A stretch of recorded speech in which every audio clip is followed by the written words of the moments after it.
මෙතනට ගිහිල්ලා අපහු හැරිලා බැලුවම මුළු කොළඹම හරි අපූර්වට පේනවා. වෙලාවකට මට හිතෙනවා අම්මපා මේ කොළඹද කියලාම. ඒ තරම් අපූර්වයි.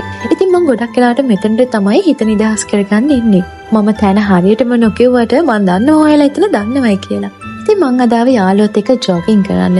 ඊට පස්සේ අපි කතා වුණා අපි අද වියට්නාමීස් කෑම ටිකක් try කරමු කියලා. ඉතින් වෙනද වගේ මාව පෝ වියට්නාම් එකට. මං අද ගත්තේ මේ glass noodles එක්ක මේ dumplings එන bowl එක. ඇත්තටම මට මේකේ නම නම් හරියට මතක නැහැ. එයාලගේ කෑම ස්පයිසි නැහැ. ඒ වුණාට මට හරිම රසයි, හරිම calm taste එකක් තියෙන්නේ. හැබැයි ඉතින් මං දකුණින් ආපු කෙනෙක් විදියට මට මේ කෑම ගොඩක් වෙලා ගන්න අමාරුයි. Because I want violence. ඉතින් මං කරන්නේ එතන තියෙන අඩුම කුඩුම ඔක්කොම දාලා මට ගැලපෙන විදියට වෙනම බ්‍රොත් එකක් හදාගන්න එක. එයාලා කාව ගොඩක් වෙලාවට තියෙනවා chili paste, soy sauce, ඊට පස්සේ garlic oil එකක්, ඊට පස්සේ garlic vinegar. ඒ කියන්නේ ඒක ඇත්තටම රහයි.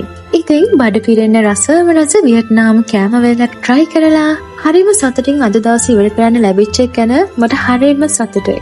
මම දන්නවා හැමදාම එක වගේ නෑ කියලා. ඒ වුණාට හැම දවසක්ම හොඳ දවසක් කරගන්න අපිට පුළුවන්.